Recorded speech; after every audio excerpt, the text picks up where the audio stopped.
This week on Dude Stuff. Come and have a look at that speedo. What is going on, guys? Steve from Dude Stuff here, and today I'm going to be showing you everything you need to know to turn your bike into an awesome 3000 watt e-bike. So the bike that we're going to be using today for this build is a giant Talon in a size large frame 29-inch wheels. So you want to know, will this fit your mountain bike you've got? These kits will fit nicely on hardtail mountain bikes with some medium sized frames and definitely on the large size frame upwards, due to the size of the battery. It's also suitable for mountain bikes up to 12 speed gears on the cassette at the back. Now these kits will not fit on carbon frame mountain bikes. The reason for this is they have closed dropout, which is just a hole in the frame where an axle goes through it, whereas pretty much 99% of aluminium hardtail mountain bikes have just got an open hole dropout where the wheel just slots into it. So pretty much if you buy any normal hardtail aluminium frame mountain bike, 99% chance it's going to fit on work up to a 12 speed perfectly. Right, so let's talk about the kit we're using today. I'm using my favourite brand of e-bike kit, which is from KIRBEBIKE, and this is a brand new kit that's just been developed and released. It's been in development for a while, especially for this battery. So the main components that make up this kit are your 60 volt battery here. You've got your electric hub motor wheel to go on the back, got your controller, colour display, and a electric thumb throttle. Guys, this is the battery which has been in development by KIRBEBIKE for some time. It is a brand new awesome battery. The first thing that blows me away about this is the form factor. I've obviously only got the size large to try this on, but I've got a good feeling this will fit a lot of medium frame mountain bikes. I'll put the dimensions up on the screen now so you can figure this bit out for yourself, but it is a very compact. For the power of this battery, 60 volt, it's got 21700 LG cells and it's 20 amp hours, 60 amp BMS. It is a beautiful thing. I've got to say, it's really nice. It's got some great features on it. On this side you've got the power button in the top corner here and a meter display to show you the battery level when you press the button, and it's also got a USB port for charging, anything from bike lights to your mobile phone, anything that you want to charge USB when you're out on the ride. And on this side you've got this nice chrome on button which feels very nice quality, and the charging port. You've got these little slots that you'll notice all the way around the battery which are used to put velcro straps to attach to the bike frame. This is the wheel we're going to be using with a 3000 watt kit. After much discussion we've decided to go with a tried and tested 2000 watt hub rim. You can easily handle the extra power for the 3000 watt kit, and it's just way better for many reasons. It's smaller, it's lighter. This wheel's more suited to a bicycle than the 3000 and 5000 watt motors are more suited to the frame size of a motorcycle. There's a lot of fitment issues with a 3000 watt wheel. The cables are too thick for a bike. Also with this wheel, on the cassette body you can fit up to 12 speed. With a traditional 3000 watt wheel you can only fit up to 7 speed max, which doesn't suit the majority of modern hardtail mountain bikes, which can be between 9 and 12 speed generally speaking. So excellent wheel, and also you've got the option of upgrading your existing 2000 watt to the 3000 watt kit by simply buying the battery, controller and display as a kit off of KIRBEBIKE. So awesome option for the new bike, much better fitment, and we're going to be testing this out as soon as it is built. Right guys, this is the controller that comes with the kit. It's a sine wave controller, which are much better than older traditional controllers. It doesn't have the large heat sinks, smaller form factor, runs a lot cooler than traditional controllers. And this is a 50 amp controller. That is the power it's going to pull from the battery. The battery's got a 60 amp BMS, so it's a nice level where it's not going to be unreliable and it's going to handle the power. I will say that this kit uses the later MT60 3-pole connector for the phase cables from the hub motor. If you are thinking of upgrading this kit from the 2000 watt wheel and you have the older style connector, you can simply buy these things for like 5 or 6 quid on Amazon and solder on, or get soldered on a new connector, so you can still do the upgrading if you've got an older 2000 watt wheel. And yeah, nice looking controller. I can't wait to fit this and test this out. Guys, I'm going to be giving away this bike that I'm building on the channel today. Stay tuned for details on how to enter. If you aren't already subscribed, please hit the subscribe button, leave us a comment, leave us a like if you find the videos helpful. Without any further ado, let's get on to building this 3000 watt e-bike. Right guys, we've got the bike upside down. I always like to fit the electric hub wheel first. I prefer this to even using a bike stand, so I've got gravity on my side to drop the heavy electric hub wheel into the dropouts. It works much better this way for me. And on the ground I've got all the tools you need to do the rear hub conversion. You've got plastic mallet, torque arm, 19mm spanner for the wheel, Torx T25 for the brake disc, adjustable spanner for the rear cassette, a chain whip tool for the cassette, and a cassette tool, set of Allen keys and a couple of tyre levers, and last but not least the tyre pump. Right, we're going to be taking this wheel off the bike now because we need to take some parts off it for the electric hub motor. We're going to be using the inner tube and tyre off of this wheel, the brake disc and the gear cassette. So with most mountain bikes you've got a quick release skewer, which is very simple to remove.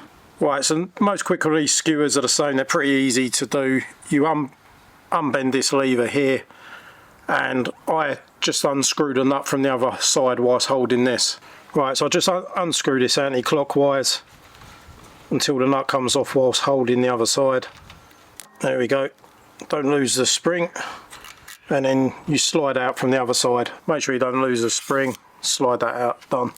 And that's the quick release skewer out. Some people message me and they think that you can't fit an electric hub motor tank with a quick release skewer, but you can.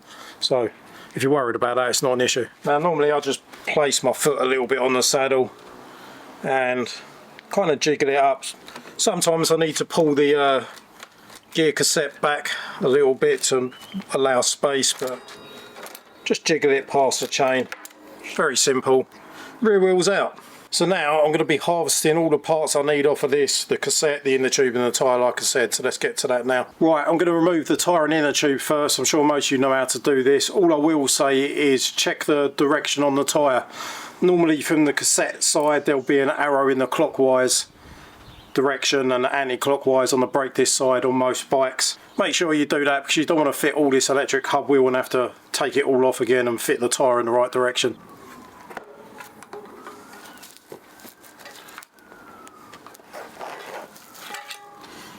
Once you've got a couple of the tyre levers in, very easy to go around, brake the first speed. Remove the inner tube.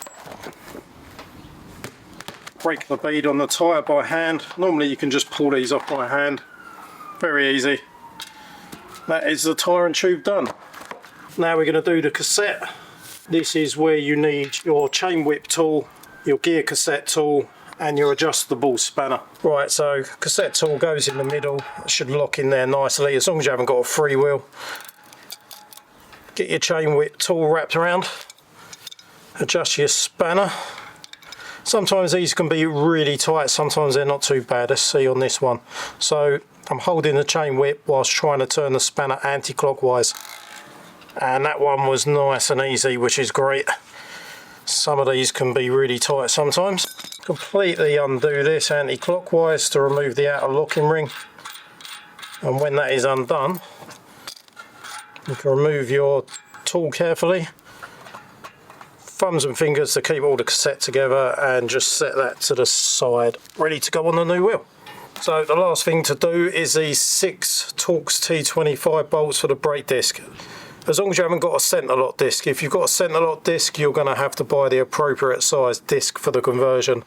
Most of the time you get these individual 6 bolts. The one tip I will give with these bolts is they round off very easily, so I tend to put a lot of downwards pressure from above. If you only put a medium amount of pressure downwards, then they always seem to round off and you end up having to drill the head off of the bolts, which is time consuming and annoying. You can hear how tight that was. The reason they're tight half the time as well is because from the factory they use lock thread on the bolts, so they can be a bit of a pain in the ass to undo.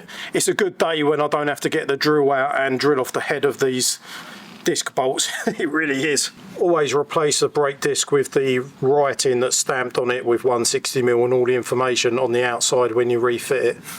Try and remove the disc touching the inside so you don't get greasy fingerprints on and give extra reason to have brake squill or having oil on the disc.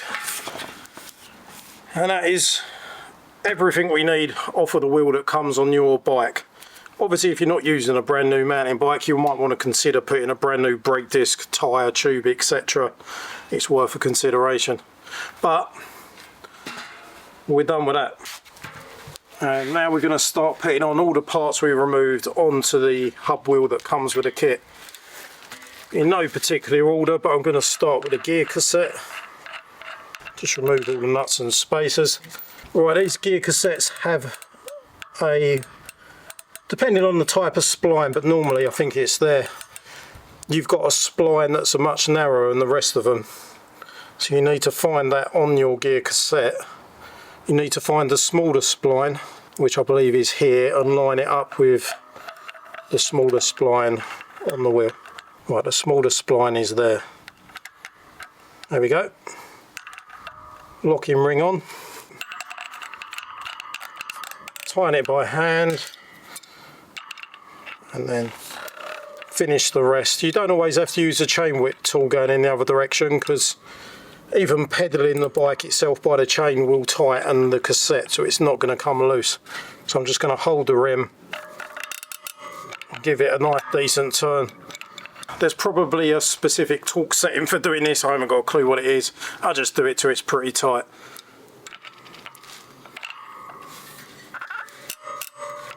That feels pretty tight to me. Give it a little jiggle, make sure it's not got no loose rattling.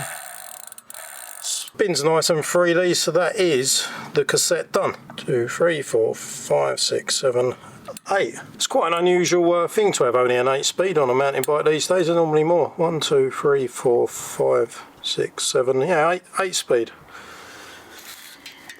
That's the other good thing, as I said before, with using the 2000 watt rim, I've managed to fit up to 12 speed gear cassette on the back, which is brilliant because most mountain bikes are normally 9, 10, 11 and 12 speed. So yeah, this 3000 watt kit is going to be great for reliability, speed, long range and not too many fitment issues for those that are competent with DIY. Right, we're onto the brake disc side now, and this has got a plastic spacer behind the bolts.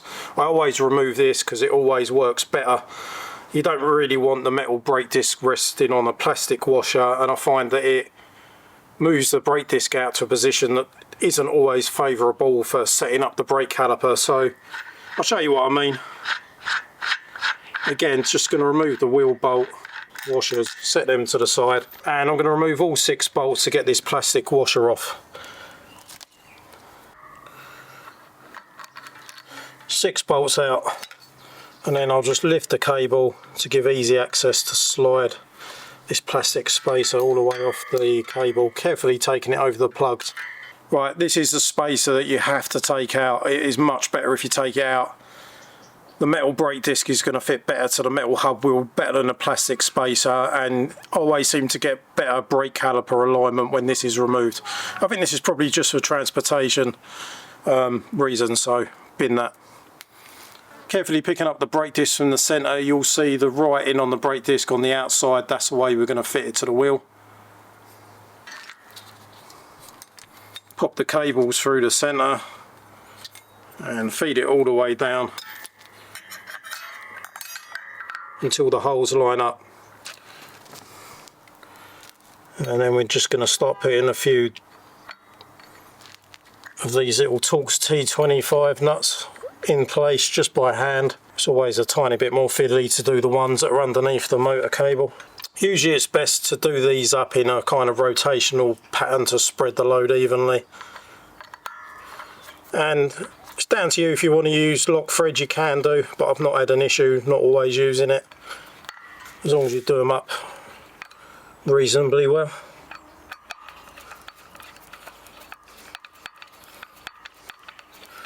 Again, being very careful not to over tighten these and thread the Torx T25 bits when tightening it, otherwise you'll find brake disc maintenance an absolute nightmare if you start to round these things off. And there we go, that is the brake disc on. Just double check that you haven't missed one. Right, there we go, brake disc fitted, cassette fitted. Only thing left to do now is to refit the tyre and inner tube, so I'm going to spin it onto the cassette side. It's always easy to remember to fit the tyre in a clockwise rotation. So just find the little direction arrow, that is clockwise. I'm just going to put one side of the tyre onto the rim. That is one side of the tyre fitted onto the rim. I always find it helpful to fit an inner tube with a little bit of air in it so it's got a little bit of shape. You've got less chance of getting a pinch flat.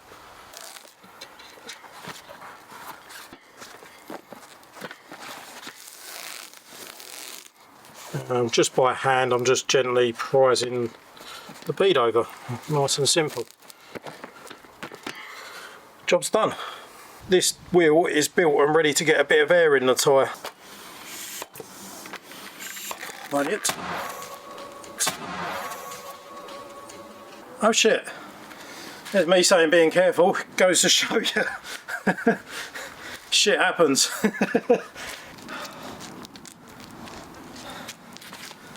I guess we better find another inner tube, eh?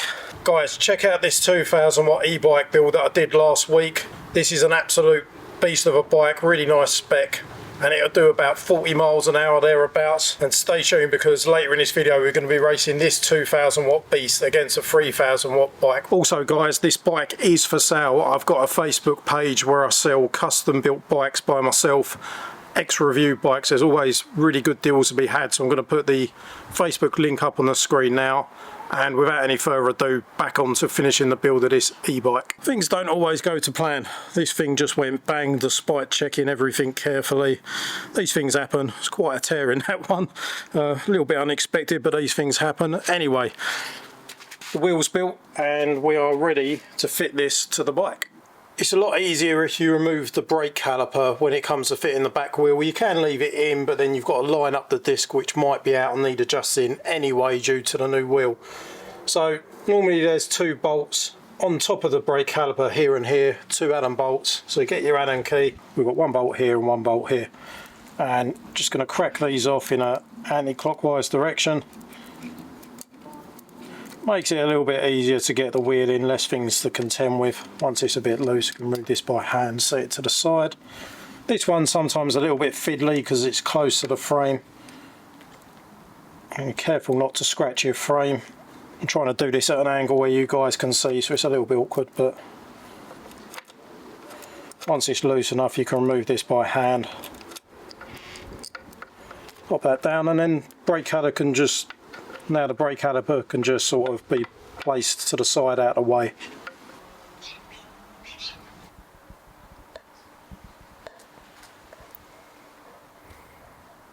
Right guys, we're going to talk about the washers now just before we put this back wheel on, because there's a few important points that I want to mention to you.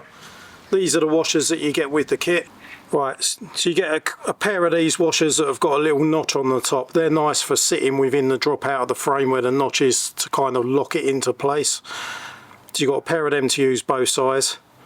You've got one smaller washer which I tend to use on the cassette side, especially if I'm fitting like a 12 speed. It's nice to have the smaller diameter washer that doesn't clamp the cassette down, not letting it move freely, and then a couple of medium size washers for spacing. So this is what comes with the kit. Now the axle of this wheel has got a couple of flat spots which allow it to slot into the drop out of the bike. That is the thickness and diameter of the slot of the bike. Now the hub motor cable exits in one direction, and I want it to be in the direction of running that way down the bike, so this currently is facing the wrong way. So I'm going to rotate it completely. So now the slots for the axle are straight down and the cable is exiting along the bike, so I can run the cables in that direction. Obviously make sure the brake disc side is going to the brake caliper side and the cassette is for the gear side, to make sure you got it the right way round, common sense.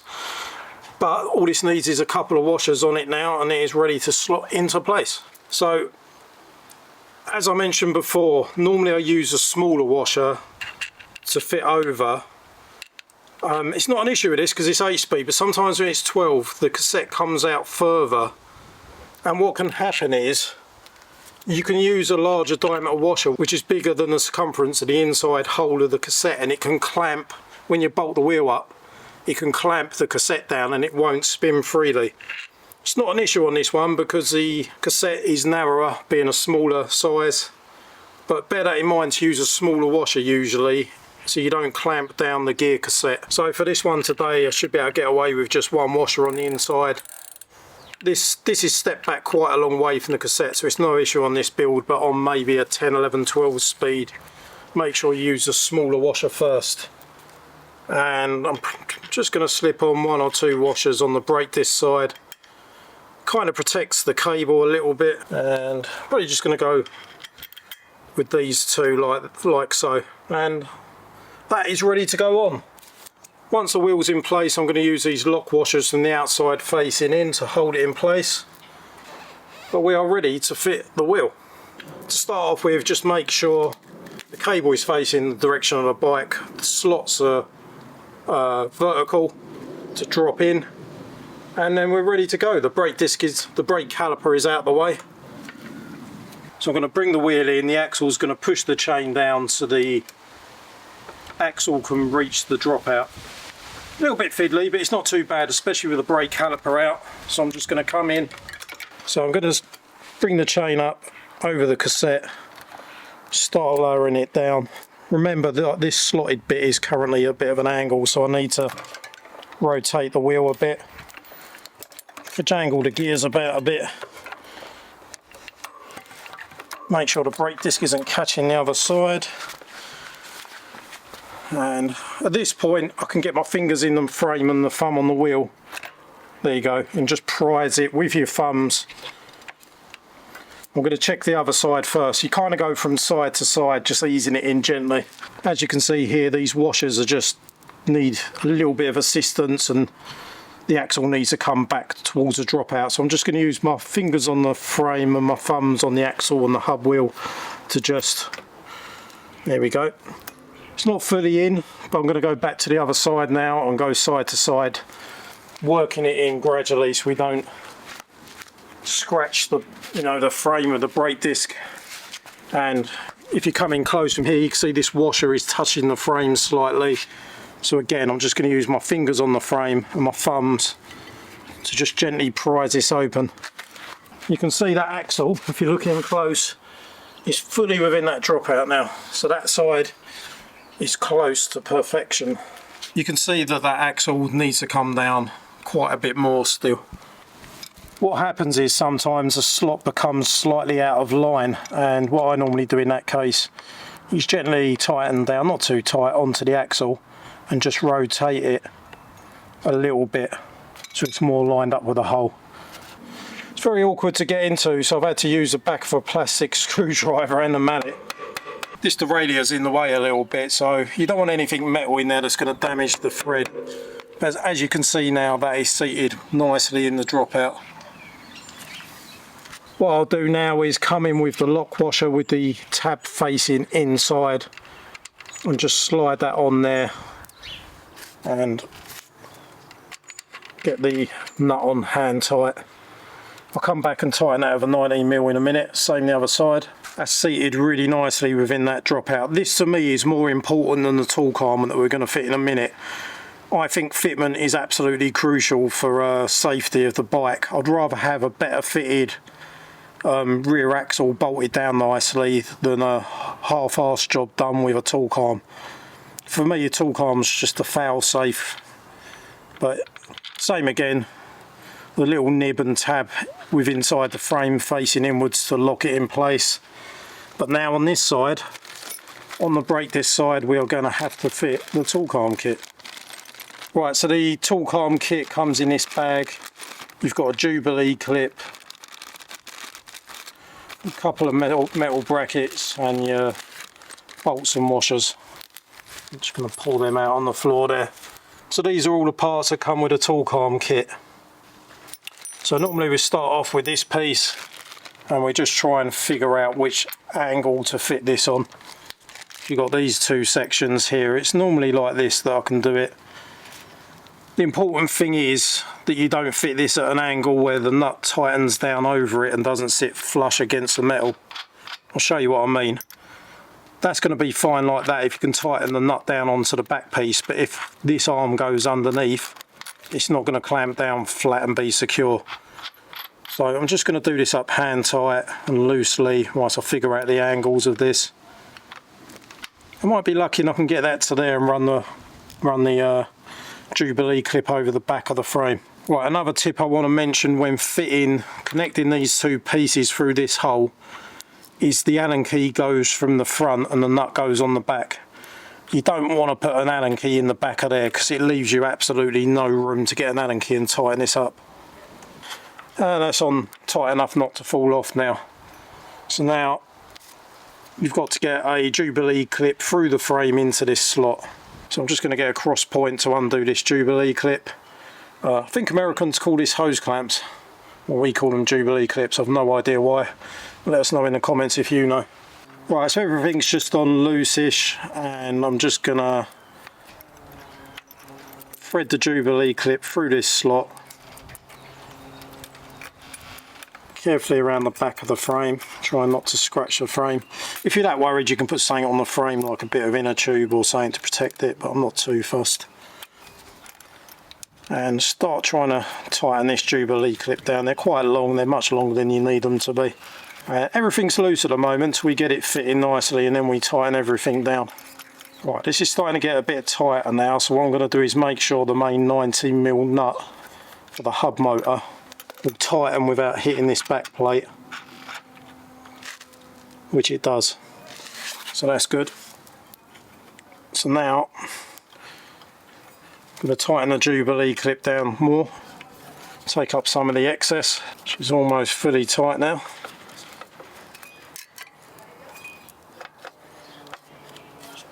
What I'm going to do next is tighten the wheel before I do the final tightening of the bolt for the torque arm. So I'm going to get my 19mm on, start rotating it clockwise. Maybe it's 18mm. Do you know what? I think that might be 18mm. Let's try 18. Yeah, my bad guys, this is 18mm for this. Right, nice and tight. I'm just going to tighten the bolt the other side. Right, the bolt is done up on the other side. I'm just going to put this plastic protective cap over it. You obviously put the bolt through in the direction of the Allen key this side because there's no way you're going to fit an Allen key between the frame and the disc. So Allen key from the front, put a spanner or a pair of pliers on the back and just begin tightening down the torque arm till it's nice and tight. And the last thing I'm going to do is snip off the excess of this Jubilee clip so it's not dangerous and in the way of the brake disc. Right, what I like to do is come in like a couple of centimetres from it, just pinch on one of the slots with a pair of snips and just work it backwards and forwards, and eventually after a few bends, doesn't help that my snips are actually bent, squeeze down on the edge of one of the slots and it snaps off quite easily, and then I'll just bend it over inwards so you don't catch anything sharp. And that is all done. That is the hub motor fitted.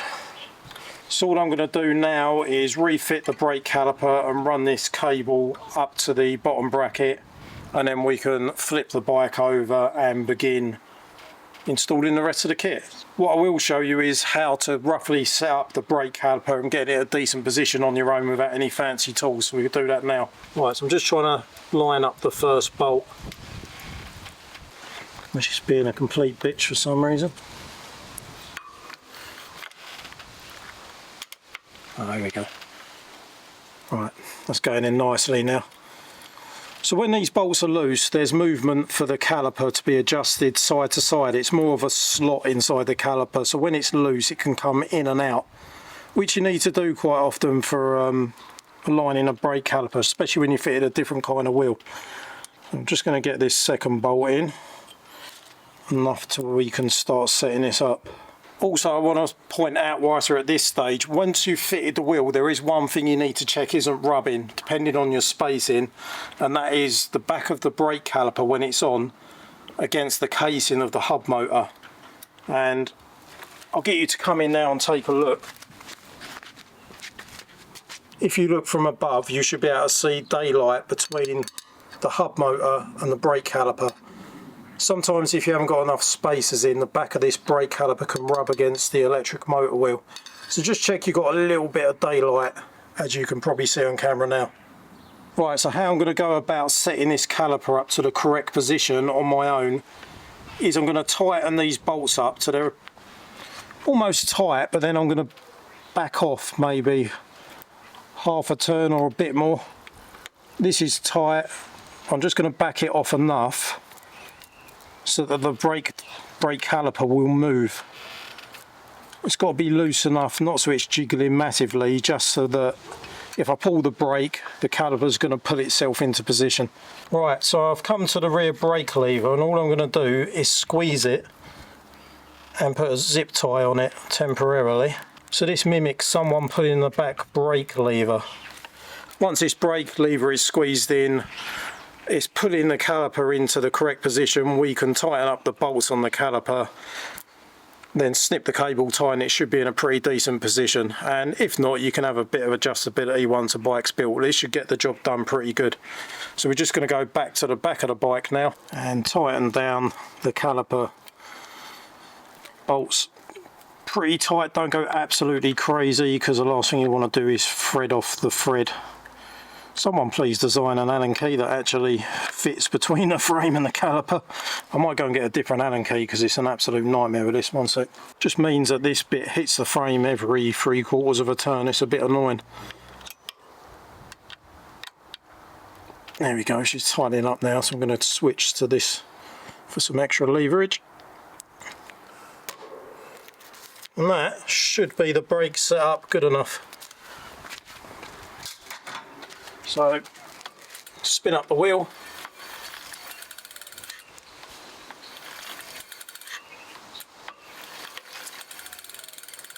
Wheel spins alright, no major rubbing, so that's good enough for now.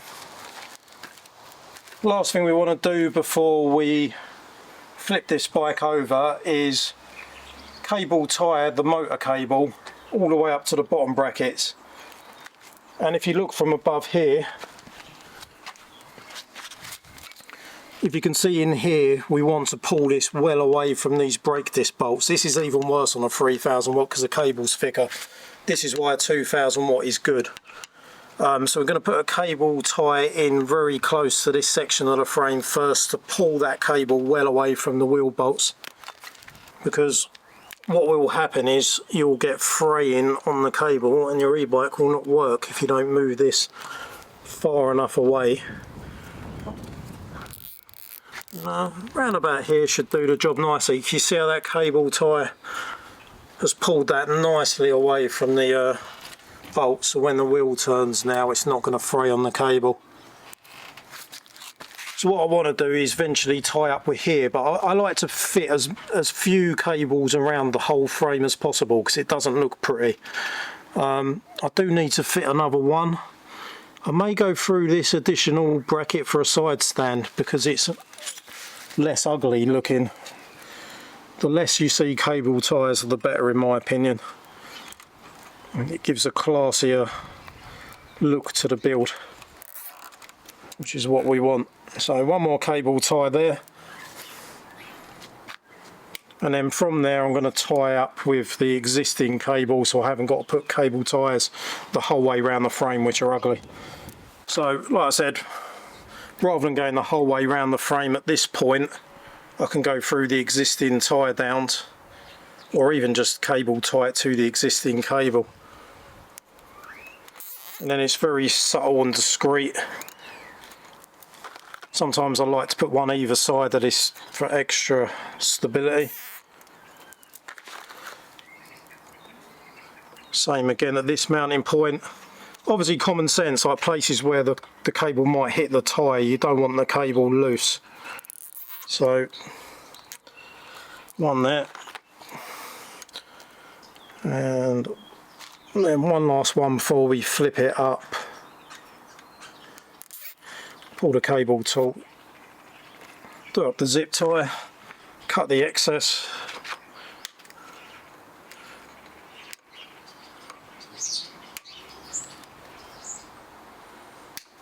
And there we go. That is the back wheel fitted. Cables run round to the area where we're going to be installing the controller. Right guys, that should be everything done for the back wheel now. That is probably the most awkward bit to do, to be honest, so that's all done. Gears might need a bit of adjustment when it's built at the end, but for the best part, the brakes work, the gears work, the wheels in securely, and the cable is fully installed up to the bottom bracket area.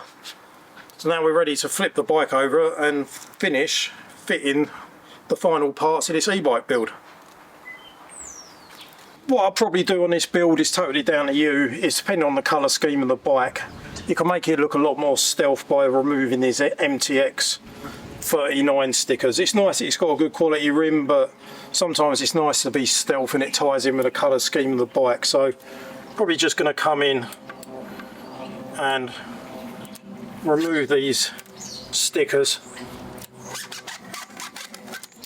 and it just gives a little bit more of a stealthy appearance for the build. What do you think?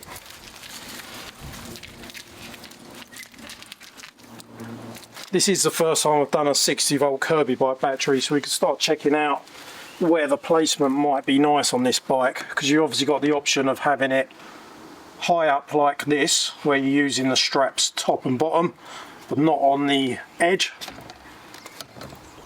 Or you can bring it down to here, where you're using the straps at the back, straps at the bottom, and the top ones might look a bit weird because they've got to go the whole way around with this big gap. So we're going to have a little play with that now and decide where the best placement for the battery and the controller will go on the build. Obviously I'll probably do as well is remove the bolts for the cycle bottle cage holder. I'll probably remove these bolts and these bolts so the battery can sit snugly against the frame instead of sitting on the top of two bolt heads. So once I figured out the right location to mount the battery, I started adding the Velcro straps all around the battery ready to fit to the bike. Started mounting the battery in the position which I thought was best, and then soon realised that the battery didn't sit on the frame at the bottom of the battery very well. We removed the battery again, and this time we decided to cut up some cycle inner tube and chopped off sections to sit on the frame, loosely held in place temporarily by some electrical tape. And what this did is it kind of gives an anti-vibration dampening effect, and it makes the battery sit a lot more level and a lot more snugly and tighter on the frame. This time fastened it down very flat to the bottom tube of the frame triangle, and not only that, we managed to get some cable ties through and fasten it down even more securely, and this time it held in place much better, and the effect I was really happy with, as you can see on camera now. So next up, I wanted to fit the throttle on the handlebars, so I loosened off the brake lever and the gears on the right hand side of the handlebars where I want to fit the throttle. I then removed the hand grip, loosened off the throttle, then I slid the throttle back into place, making sure like the throttle, brake and gears are well into the handlebars so I can slide the hand grip on, and then moved everything one by one back towards the grip and tightened everything up in position. After that we took the display, very simple, just two Allen keys, undone the bolts so we can fit it to the handlebars. There is a rubber spacer for smaller diameter handlebars, but most of the time you don't need this on mountain bikes, so that was very simple, just tightened that up in place. And then finally we installed the power mode buttons, which are attached to the display on the left hand side next to the left gear cassette, and it all looks really nice. So next up we fitted the controller, and how I did this was I slipped in one cable tie at each end of the controller through a couple of mounting holes that are already there, and then I slid a second pair of cable ties through the slot in the battery which was opposite where the controller is, and I just top and tailed two cable ties together. Then after that there's a main section of the wiring loom that connects the controller to the throttle and the display and power button on the handlebars. I took that cable, connected it from the controller up to the handlebars, connected up the phase cables, the hall sensor cables and the XT connector, all the other cables to get this thing powering up. And I do this every time I do an e-bike. I test fit all the cables, and before I neaten everything up for a final time, I turn the bike on to make sure that it's working. So now we know the bike works great, and all we're going to do is go around and tidy up all the cables on the bike, and then finally I'm just going to wrap. You get a cable wrap which is Velcro, and that goes around the cables behind the controller, so I need to compact all the cables down with cable ties. It's a delicate process where you don't want to bend the wires too hard, but you do need to compact them down quite a lot to fit within the Velcro strap, and this bike should be done, ready to go.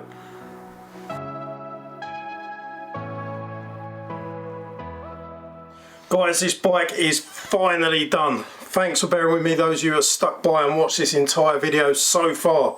But don't go just yet, because I'm about to give you the details of how you can win this awesome 60 volt mountain bike. So there's going to be a link in the video description to the raffle website. Raffle are an independent company, so it's completely fair. It's just £2 an entry. So for only £2, you've got a really good chance of winning an absolutely sick 3000 watt hardtail mountain bike. And this thing, I cannot wait to get out on this. Don't go anywhere just yet, guys, because we're also going to race this thing up against the 2000 watt e-bike, which already performs really well. And we're going to see what the power difference is between a 2000 watt e-bike that does at least 40 miles an hour and a 3000 watt 60 volt e-bike. Come and have a look at that spool though. That is insane. Cannot wait to get out on this thing. What is going on, guys? So we are out on the 2000 watt and the 3000 watt Andy Kirby conversions, both completely finished. And they're both in power mode level 5. And we're going to have a little bit of fun today, see what these bikes can do. So the 2000 watt kit, which is the bike to the side of me, has always been the bread and butter kit. And I think it always will be, because it is fast enough for most people. People don't realise quite how quick 40 miles an hour is on a bicycle. It is plenty fast enough for most people, but we're not most people, and we're going to see what an extra few volts and a few thousand watt extra can do. Right, to start with, I'm going to see what the 2000 watt bike is all about. We're going to let the 2000 watt take the lead and just give you an idea that this thing can be plenty enough on its own. Right, so we're going to let the 2000 watt bike take the lead and just see how good this 2000 watt kit is, because I already know I've been using this kit for years. It's great. So you ready? And 3, 2, 1, go. Off he goes. Power mode level 5. And it goes real quick. We're already up to a decent speed. Look at him go. Right, so we only had like a 200, 300 metre at the most dash on that. Probably got up to, well, obviously 15 mile an hour. Now we're going to see the difference between the 3000 watt not holding back and the 2000 watt. So, you ready? Yep. In 3, 2, 1, go. Whoa, front wheel off the ground. And we're flying ahead. Absolutely smoking the 2000 watt. Can't even see what speed we're doing because of my sunglasses. Whoa. See ya.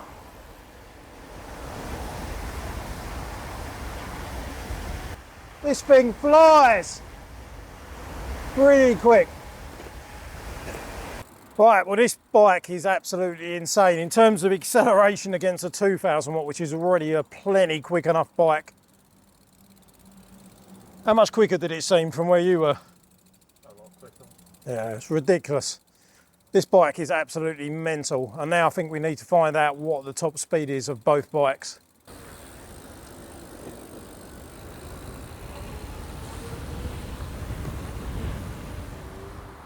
Right guys, time for the high speed run. Let's see what this bike can do.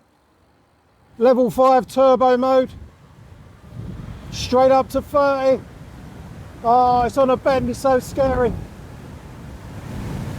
Shit, I can't even look down. I've got to come off the power a bit. Back on.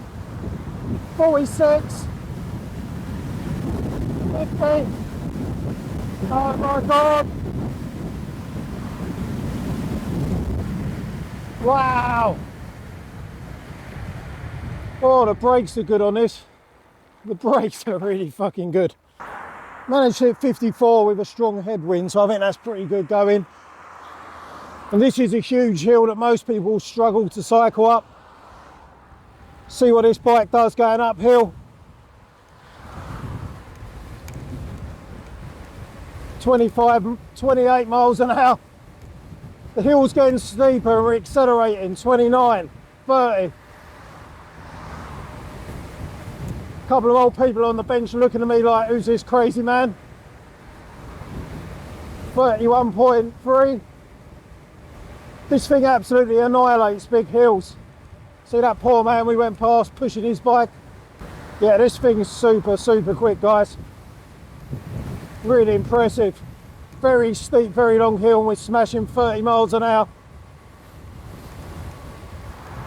Thanks so much for sticking by to the end of this video. Let me know if you prefer these longer format videos, and I'll consider doing more in the future if you enjoyed it. Thanks for coming with me on this little journey to build this 3000 watt e-bike and the race against the 2000 watt. Don't forget guys, hit up the raffle for this e-bike for your chance to win this bike for just £2.